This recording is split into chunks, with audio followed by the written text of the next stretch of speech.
Hello and welcome to Absolute India News. Today we have with us the man who has taught us the family value, the innocence of love, and now is ready to tell us the importance of friendship. Yes, you guessed it right. It is none other than Suraj Barjatia sir. Hello sir, welcome to our channel. Thank you so much. So first of all, before I start my interview, I really want to ask, how do you manage to make films that each and every generation can relate to? Like personally, Vivah is the motivation I believe in arranged marriages. Actually, if you truly ask me, the fact that I don't try to please everyone is my biggest happiness. I feel because as a director, I feel मैं वो बनाना चाहता हूँ जो मुझे आता है, जो मुझे बनाना है. And I see to it that as a personal want is to tell family stories. So if you look at families, there is a family everywhere. There's a family in every building, every window. There's a family. So somehow it just connects to various facets of families, and I think everyone, as long as everyone can identify कि ये मैं हूँ, ये मेरी चाची है, मेरी मामी है, ये मेरी माँ है, that is my big success.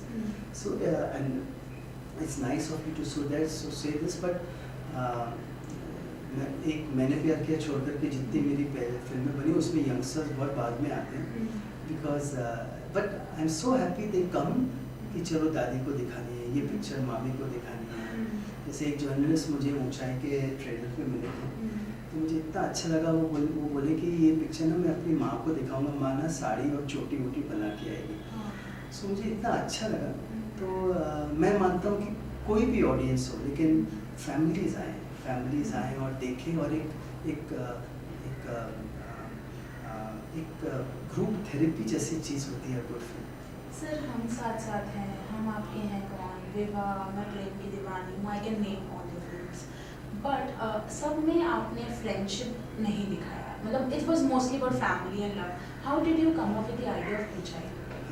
Actually अगर आप फ्रेंडशिप देखें तो एक किस्म से फैमिली है. आप अगर छोटे शहरों में जाएं, बड़े शहरों में जाएं, मैं ऐसे बोला अगर कोई शादी का माहौल है तो हमें बोला जाता है ये मेरे चाचा जी हैं, पर ब्लड के नहीं है. जो फ्रेंड है और इतने सालों से, तो वो चाचा हो जाते हैं, वो मामा हो जाते हैं, सब.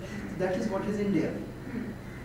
तो और ये जब कहानी मेरे पास आई 2016 में, तो मुझे एकदम से फैसिनेट किया कि 4 ऐसे दोस्तों की कहानी है जो 65 प्लस हैं और 50 सालों की दोस्ती. तो जब 50 सालों की दोस्ती, मैंने सोचा तो ये कैसी दूर, कैसी मर्म वाली दोस्ती होगी. और फिर उसमें से एक की मृत्यु होती है और बाकी 3 लुढ़कते, हंसते, गाते पहुँचते हैं एवरेस्ट बेस कैंप उनकी याद में, उसकी याद में, और फिर पाते हैं कि हम कितने जिंदा हैं एट 65. तो दिस स्टोरी बस हटी नहीं मेरे जहन से. बट हाँ, ये ज़रूर है कि मैं चाहता था कि दूसरे डायरेक्टर बनाए, बिकॉज ये मेरा स्टाइल है नहीं, क्योंकि मैंने कभी ऐसा आउटडोर किया नहीं है. और बट जब पेंडेमिक आया और मैंने देखा कि जो करेजेस है वही हीरो है, तो फिर एक करेज की सब्जेक्ट मेरे से छुटा. Exactly sir. Sir during the press conference आपने बताया था कि सलमान सर को इस मूवी में कोई पार्ट करना था एंड आपने उनको मना किया. तो हाउ दैट स्टोरी? नहीं, एक्चुअली फ़ोन पे मेरी उनसे बात जी, पेंडेमिक का टाइम था, मिल नहीं पा रहे थे. तो जब बात होती है तो हमेशा वो पूछते हैं आप क्या बना रहे हैं, लेट्स मेक समथिंग. तो मेरी तो धारा चल रही थी सलमा भाई के साथ बनाने की. फिर जब ये एकदम से मेरे अंदर से एज ए डायरेक्टर ये आया कि ये कहानी मैं कहना चाहता हूँ, तो पहले तो वो हंसे कि ये कहाँ जाओगे, सूरज हिमालय वगैरह जाओगे तुम शूट करने, तो तुम्हारा कंफर्ट जोन ही नहीं है, हमने कभी किया नहीं. मैंने कहा सलमा भाई ये अब क्या करूँ, अंदर से आ रही है कॉलिंग. फिर वो भी हंसे, बोला अच्छा तो मैं चलता हूँ साथ में लीड, हम भी चढ़ेंगे, थोड़ा वेट पुट ऑन करेंगे, एज होती है ये.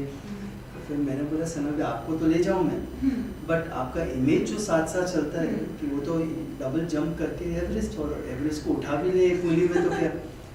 क्योंकि मुझे तो ऐसे एक्टर्स चाहिए, ऐसी कास्ट चाहिए, ऐसी वर्सेटैलिटी वाली इमेज वाले एक्टर्स चाहिए जिसको हमें लगे कि हमें दिक्कत हो सकती है. ये कॉन्वर्सेशन हुआ था.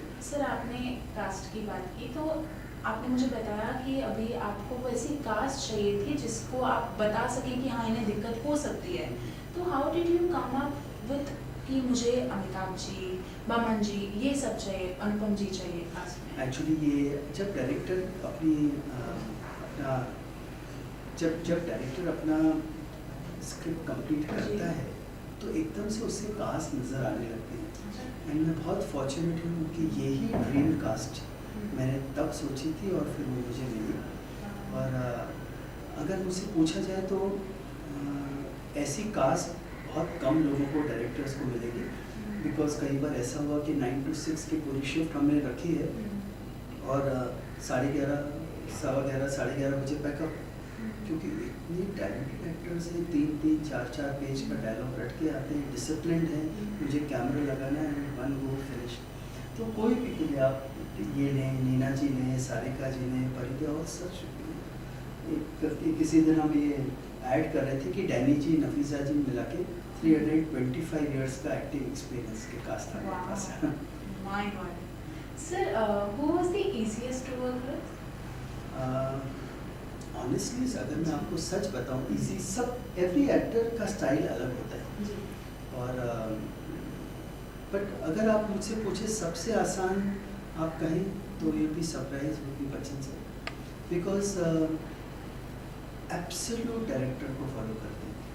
एब्सोल्यूट डायरेक्टर को मतलब कभी आप मुझसे लगता है कि इतने बड़े एक्टर हैं, इतने सीनियर एक्टर हैं, इतने एक्सपीरियंस्ड, इतने ग्रेट पर्सन हैं, but the amount of respect वो डायरेक्टर को देते हैं और रिटन वर्ड को देते हैं। कई बार उन्होंने मुझसे पूछा ये जो लिखा गया है इसके मायने क्या, क्या सोच के लिखा है। तो मैंने आज तक कभी कोई ऐसे एक्टर के साथ काम नहीं किया जिन्होंने पूछा कि राइटर के ये लाइन के पीछे लिखने का, ये वर्ड के पीछे लिखने का क्या मकसद, और वो बोलते हैं इसको ऐसे भी बोला जा सकता है, ऐसे भी बोला जा सकता है, ऐसे भी बोला जा सकता है। Thanks for watching. Don't forget to like, share, and subscribe. Follow our channel Absolute India News on Facebook, Twitter, Instagram, YouTube, and website.